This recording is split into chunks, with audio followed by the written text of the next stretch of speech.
नमस्कार. राज्यात सध्या स्मार्ट मीटरचा विषय गाजत आहे. स्मार्ट मीटरबद्दल अनेक फायदे सांगितले जातात, पण काही काही गैरसमजसुद्धा पसरले आहेत.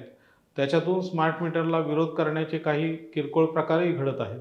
स्मार्ट मीटर प्रत्येकाच्या घरात लावला जाणार आहे. अशा स्थितीत स्मार्ट मीटर म्हणजे नक्की काय? त्याचे काय फायदे आहेत? त्याच्यामुळं खरंच नुकसान होतं का? हे जाणून घेण्यासाठी आपल्याकडे वीज तज्ज्ञ आशिष चंदाराणा उपस्थित आहेत.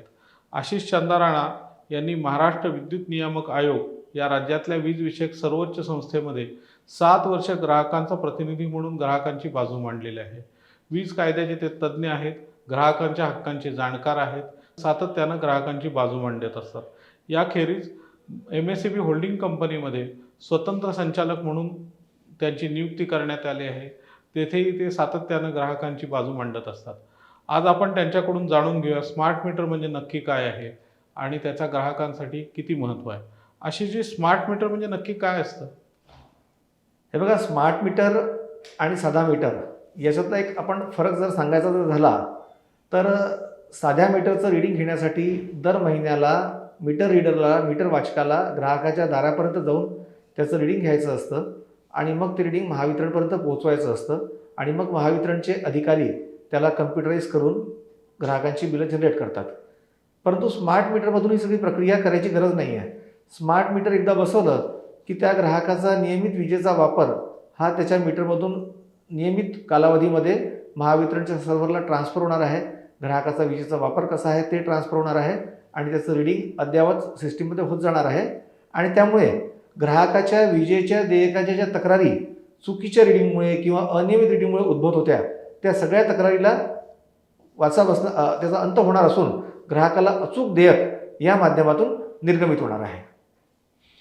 अशी जी स्मार्ट मीटर हा प्रीपेड आहे का? त्याच्यावरून बराच वाद झालेला आहे. आणि हा एक खूप मोठा गैरसमज समाज माध्यमाच्या माध्यमातून काही लोकांनी पसरवलेला आहे. काही लोकांनी अज्ञानापायी तो पसरवलेला आहे. वास्तविक पाहता राज्याच्या मुख्यमंत्र्यांनी जेव्हा घोषणा केलेली आहे की महाराष्ट्रामध्ये कुठेही ग्राहकांना प्रीपेड मीटर लागणार नाही, त्यामुळे त्याचा प्रश्नच उद्भवत नाही आणि राज्यात आज एक मोठ्या संख्येने स्मार्ट मीटर बसवले आहेत. ते सगळेसुद्धा पोस्टपेडच आहेत. फक्त याच्यामध्ये ग्राहकांचा फायदा एकच होणार आहे की ग्राहकांना अचूक बिल जाणार आहे आणि महावितरणला सुद्धा त्यांचे अचूक देयक निर्गमित करायला सोपं पडणार आहे. आणि आता तुम्हाला थोडक्यात जर सांगायचं जर झालं तर आपला जो साधा फोन असतो आणि स्मार्टफोन आहे, तर स्मार्टफोन हा टेक्नॉलॉजिकली साध्या फोनच्या तुलनेत खूप जास्त उपयुक्त आणि उपयोगी आहे. तशाच काही प्रकारचं हे स्मार्ट मीटर आणि साधा मीटर याला आपल्याला डिस्टिंग्विश करता येईल. महावितरणच्या सर्व्हरला नियमित रीडिंग जाणार असं तुम्ही सांगितलं. ग्राहकाला समजेल का ते? प्रश्नच नाही. ग्राहकाकडे त्याच्या मोबाईलमध्ये त्याला त्याचा एक ॲप इन्स्टॉल करून घेण्यात येणार आहे. त्याच्या विजेच्या वापराचा कर्व कसा आहे, ग्राफ कसा आहे, म्हणजे एखादा ग्राहक जर बाहेरगावी जात असेल आणि तरी त्याच्या मीटरमधनं कोणी चुकीच्या पद्धतीने वीज वापर करत असेल तर त्याला ते त्याच्या मोबाईलमधून बसता बघता येणार आहे. त्याचप्रमाणे अनेक डिव्हाइसेस असतात. आता उदाहरण जर सांगायचं जर झालं तर ज्या लोकांनी स्मार्ट मीटर लावलं त्याला आपण 6 महिने दिवसाला म्हणजे एप्रिल ते सप्टेंबर 15% विजेमध्ये आपण डिस्काउंट देतोय आणि हे डिस्काउंट जे आहे तर दिवसाच्या काळात सोलर अवर्समध्ये देतो 9 ते 5च्या दरम्यान. तर ह्या डिस्काउंटला कोणाला फायदा घ्यायचा असेल तर त्याला त्याची EV कार चार्जिंगला लावायची आहे तर त्याला त्या कालावधीत लावता येईल असं त्याला निर्णय घेता येईल. त्याच्यामुळे हे ग्राहकांसाठी निश्चितच फायद्याचं ठरणार आहे. ग्राहकाला दुसरे काही अप्लायन्सेस आहेत जसं प्रेस आहे, वॉशिंग मशीन आहे, हे कधी आपल्याला आपण जे आपल्या सोयीच्या वेळेनुसार आपण सुरू करू शकतो त्याचा आढावा घेऊन त्याला त्याच्या वापरामध्ये बदल घडवून आणता येणार आहे. राज्यात 50 लाखापेक्षा स्मार्ट मीटर आता बसलेले आहेत, पण काही ठिकाणी तक्रारी येतात की स्मार्ट मीटर बसवलं आणि विजेचं बिल वाढलं. वस्तुस्थिती काय आहे त्याच्या बाबतीत? हे बघा, जर स्मार्ट मीटरमध्ये खरंच असं काही असतं तर 50 लाख लोकांच्या तक्रारी असत्या. मुळात काय आहे की मीटर हे सगळेच ओके आणि परफेक्ट नव्हते जुने, आणि मग जेव्हा काही जुने मीटर सदोष होते, त्याच्यामध्ये दोष होता, फॉल्टी होते, तर एक थोड्या का प्रमाणात होईना पण अनेक ठिकाणी कुठे कुठे ते टॅम्पर केले गेलेले होते. आणि आता जेव्हा ह्या ठिकाणी नवीन मीटर लागले तर ज्या ग्राहकांचे मीटर अचूक होते त्यांची तक्रार राहणारच नाही. परंतु काही ठिकाणी जर मीटर सदोष असेल, फॉल्टी असेल, तर त्या ग्राहकाला बिलामध्ये बदल जाणवण्याची शक्यता नाकारता येत नाही. त्याचप्रमाणे जिथे जर हेतुपुरस्पर मीटरमध्ये टॅम्परिंग केलं गेलेलं असेल तर त्या ठिकाणी निश्चितच देयक जास्त येणार आहे. त्याच्यामुळे तक्रारीची जर तुम्ही टक्केवारी बघितली तर ती इतकी निग्लिजिबल टक्केवारी आहे की ज्याच्यावरून आपल्याला लक्षात येतं की हा मीटरचा दोष नसून त्या ग्राहकाला पूर्वी निर्गमित होणारी जी देयकं होती ती चुकीची असल्यामुळे त्याला असा आपल्याला फीडबॅक त्याबद्दल मिळतोय. अशी जी तुम्ही म्हणता की स्मार्ट मीटरचा ग्राहकांना फायदा आहे कारण त्यांना अचूक बिल मिळणार आहे, सगळ्यात महत्त्वाची गोष्ट आहे. त्याखेरीज त्यांना त्यांच्या मोबाईलवरती सातत्यानं त्यांच्या घरात किती वीज वापरली जाते हे समजणार आहे आणि त्यामुळे त्यांना विजेच्या वापरावर नियंत्रण ठेवता येणार आहे. तरीसुद्धा काही लोक स्मार्ट मीटरला विरोध करत आहेत, तर ते विरोध करणं योग्य आहे का? आणि सगळ्यात महत्त्वाचा प्रश्न असा आहे की माझ्या घरात स्मार्ट मीटर बसवण्यासाठी माझी परवानगी घ्यायला पाहिजे असं काही ग्राहक म्हणतात. ते बरोबर आहे का तसं? परवानगीची गरज आहे हे का? हास्यास्पद आहे. म्हणजे आज आपण शासनाकडनं उधारीमध्ये वीज घेतोय. तुम्ही ज्या वाण्याच्या दुकानात जाऊन नगदी पैसे घेऊन साखर विकत घेता त्याचा काटा तोच ठरवतो ना त्याने कोणता काटा लावायचा. तर त्याचा काटा ग्राहक ठरवणार का की त्यांनी कोणता तराजू लावायचा? प्रश्न हा आहे की तो काटा अचूक असला पाहिजे, हा ग्राहकाचा अधिकार आहे. आणि म्हणून कायद्यात तरतूद आहे की ग्राहकाला जर मीटरच्या गुणवत्तेवर किंवा त्याच्या अचूक मोजमापावर जर काही आक्षेप असेल तर त्याला त्याची तपासणी करून घेता येते. हा ग्राहकाचा अधिकार आहे. परंतु मीटर कोणतं बसवायचं हा ग्राहकाचा अधिकार नाही आहे. याबाबत विनाकारण वीज कायदा 2003च्या कलम 47चा दाखला देऊन दिग्भ्रमित करण्यात येते, लोकांना भ्रमित करण्यात येते. वस्तुतः काय आहे, कायद्यामध्ये तरतूद काय आहे की एखाद्या ग्राहकाला जर प्रीपेड मीटर पाहिजे असेल, मला पोस्टपेड नको आणि मला प्रीपेड हवं आहे, तर तसा त्याचा अधिकार आहे की तो अर्ज करून प्रीपेड मागू शकतो, अशी तरतूद कायद्यात आहे. परंतु मीटरच कोणतं बसवायचं हा ग्राहक ठरवेल अशी कोणतीही तरतूद कायद्यात नाही. अशी जी हे स्मार्ट मीटर फक्त महाराष्ट्रात बसवत आहेत की देशात अन्य ठिकाणी पण बसवणं चालू आहे? हे बघा, देशामधलं सगळ्यात प्रगत राज्य असताना सुद्धा दुर्दैवाने याची सुरुवात आपण केलेली नाही आहे. आणि दिल्लीमध्ये 10 वर्षापेक्षा जास्त कालावधी झालेला आहे तिथे स्मार्ट मीटर आहेत, किंबहुना तिथे मोठ्या प्रमाणात प्रीपेड मीटर्स आहेत.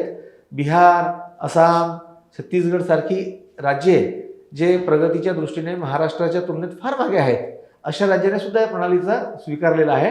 आणि विजेच्या क्षेत्रात हे बघा 2003 साली जो वीज कायदा आला तर या कायद्याच्या प्रिॲम्बलमध्ये या कायद्याच्या प्रमुख उद्दिष्ट जी होती ती विजेची गळती रोखायची आणि ग्राहकांचं हिताचे संरक्षण करायचे, हा प्रमुख हेतू त्यामागे होता. आज काय होत आहे, अनेक ठिकाणी मीटर रिडिंग एजन्सी जे घेणाऱ्या असतात त्याच्यामध्ये ह्युमन इंटरफेस असतो, त्यांची माणसं नियमित काम करत नाही आणि अंदाजे कधी कधी रिडिंग आणून देतात आणि त्याच्यामुळे ग्राहकाच्या हिताचं रक्षण होत नाही. हा पहिला मुद्दा. त्याचप्रमाणे आज या स्मार्ट मीटरच्या माध्यमाचं एक वैशिष्ट्य काय आहे की या स्मार्ट मीटरच्या माध्यमातून कोणी जर मीटरला टॅम्परिंग करण्याचा प्रयत्न केला तर ते तातडीने महावितरणच्या लक्षात येणार आहे, कोणत्याही वितरण कंपनीच्या लक्षात येणार आहे आणि त्या माध्यमातून वीज चोरी रोखण्यास आपल्याला यश येणार आहे. आणि जर ही वीज गळती चोरीच्या माध्यमातून जी वीज गळती जर आपल्याला रोखता आली तर स्वाभाविकपणे याचा परिणाम विजेच्या दरावर होऊन भविष्यात अजून ग्राहकाला रास्त दरात वीज मिळणार आहे. त्यामुळे बाकी ह्या ज्या सगळ्या गोष्टी सुरू आहेत ह्या सगळ्या चुकीच्या गोष्टी आहेत आणि ह्या अफवा आहेत की स्मार्ट मीटरमुळे असं होईल तसं होईल, या सगळ्या गोष्टींना काही अर्थ नाही आहे. अशी जी स्मार्ट मीटर हा आत्ताच्या मीटरपेक्षा प्रगत आहेत, त्याच्यात सुविधा खूप चांगल्या आहेत, पण मग त्याच्यासाठी ग्राहकाला किती पैसे द्यायला लागतील किंवा इतके 2.5 कोटी मीटर बसवले तर राज्यात विजेचा दर त्याच्यामुळे किती वाढणार आहे? हे बघा, ह्या सगळ्या गोष्टींवर सुद्धा अनेक गैरसमज पसरवण्यात आलेले आहेत. वास्तविक पाहता स्मार्ट मीटरचा एकही रुपया हा ग्राहकाच्या खिशातून जाणार नाही आहे. असेही काही संभ्रम करण्यात आले की हे हेतुपुरस्पर मीटर महागडे विकत घेण्यात आलेले आहेत आणि केंद्र सरकारचा दर असा आहे पण मीटरची खरेदी किंमत इतकी आहे. वास्तविक पाहता महावितरणने अत्यंत कुशलता वापरून आणि एक खूप चांगल्या प्रकारचं डील केलेलं आहे की यांनी हे मीटर्स डिफर्ड पेमेंटने घेतलेले आहेत आणि त्याचा जो पैसा आपण मीटर कंपनीला देणार आहे दर महिन्याला त्याच्या तुलनेत आपला जो खर्च होत होता मीटरचे रिडिंग आणणे, त्याचे संगणकीकरण करणे, ह्याच्यावरचा होणारा खर्च आणि प्लस बिलिंगच्या ॲक्युरसीमुळे जे डिस्प्यूट निर्माण होत होते आणि त्याच्यामुळे महावितरणचे पैसे थकत होते याचा खर्च, याच्या तुलनेत सुद्धा आपण कमी पैसे मीटरच्या वेंडरला देणार आहोत आणि या माध्यमातून कोणत्याही ग्राहकाला विजेचा दराच्या माध्यमातून भुर्दंड बसणार नाही आहे. या उलट वीज क्षेत्रामध्ये आज जी गळती आहे या गळतीवर नियंत्रण मिळून भविष्यामध्ये त्याचा फायदा विजेच्या दराच्या माध्यमातून ग्राहकांना पास होणार आहे. म्हणजे नेमकं जे काही लोक सांगतायत त्याच्या विरुद्ध होणार आहे, ही वस्तुस्थिती आहे. अशी जी महावितरण सरकारी कंपनी आहे आणि मीटर मात्र अदानी कंपनीचे आहेत असं लोक म्हणतात. खाजगी कंपनीचे मीटर आपण कशाला घेतोय? हे बघा, सर्वप्रथम तर मीटर जे आहे हे महावितरणचंच आहे आणि अडाणी जी आहे ही it is one of the vendor. महाराष्ट्रात 4 कंपन्याकडनं आपण मीटर बसून घेतोय, त्यापैकी ती एक कंपनी आहे. त्याच्यामुळे हे अडाणीचं नाव वापरून हेतुपुरस्पर अप्रचार केला जातोय. वेगवेगळ्या कंपन्यांच्या मार्फत महावितरणचे मीटर बसून घेत आहे आणि त्यात कोणत्याही एका कंपनीची काही भूमिका अजिबात नाही आहे. आज स्मार्ट मीटर बसवलं तर त्याच्यामुळे उद्या महावितरण प्रायव्हेटाईज होईल, त्याचं खाजगीकरण होईल, अदानीच्या घशात जाईल असं पण काही लोक बोलतात. खरं आहे का ते? पुन्हा एकदा बघा, हा खूप मोठा गैरसमज पसरवण्याचा प्रयत्न होतोय. मला एक सांगा, खाजगीकरण सरकार कधी करतं? जेव्हा एखादी वस्तू स्पर्धेमध्ये, एखादी कंपनी स्पर्धेमध्ये टिकू शकत नाही, टिकत नाही आहे, वर्षानुवर्ष लॉसमध्ये चालत आहे, तेव्हा ती कंपनी नाईलाजाने सरकारला त्याचं खाजगीकरण करायला लागतं. इथे परिस्थिती वेगळी आहे. स्मार्ट मीटर लावून आपण त्या कंपनीचे लिकेजेस प्लग करतोय, देयकाची गुणवत्ता सुधारतोय, ग्राहकांना चुकीच्या देयकामुळे होणारा मनस्ताप आणि त्या माध्यमातून कंपनीवर ग्राहकाचा ओढून घेणारा रोष हा दूर करण्याचा प्रयत्न करतोय आणि या माध्यमातून कंपनीला आपण एक सक्षम कंपनी बनवण्याचा प्रयत्न करतोय आणि सक्षम कंपनीचं खाजगीकरण कधी सरकार करत नाही. याउलट मी तर असं म्हणेन की जर आपण सक्षम करण्याचा प्रयत्न नाही केला आणि बदलत्या काळानुसार आवश्यक टेक्नॉलॉजी स्मार्ट मीटर सगळ्यांना ॲडॉप्ट नाही केल्या तर मात्र याला खाजगीकरण करण्याच्या दिशेने सरकारचा प्रयत्न आहे असं मानायला हरकत राहणार नाही, असं माझं प्रामाणिक मत आहे. आशिषजी धन्यवाद. स्मार्ट मीटरबद्दलचे अनेक गैरसमज आपण दूर केलेत. ग्राहकांना त्याचा किती फायदा होणार हे स्पष्ट सांगितलं. याचा ग्राहकांना अधिक उपयोग होईल असं मला वाटतं. आपण अनेक प्रश्नांची उत्तरं दिली, वेळ काढला, याबद्दल मी आपला आभारी आहे. धन्यवाद.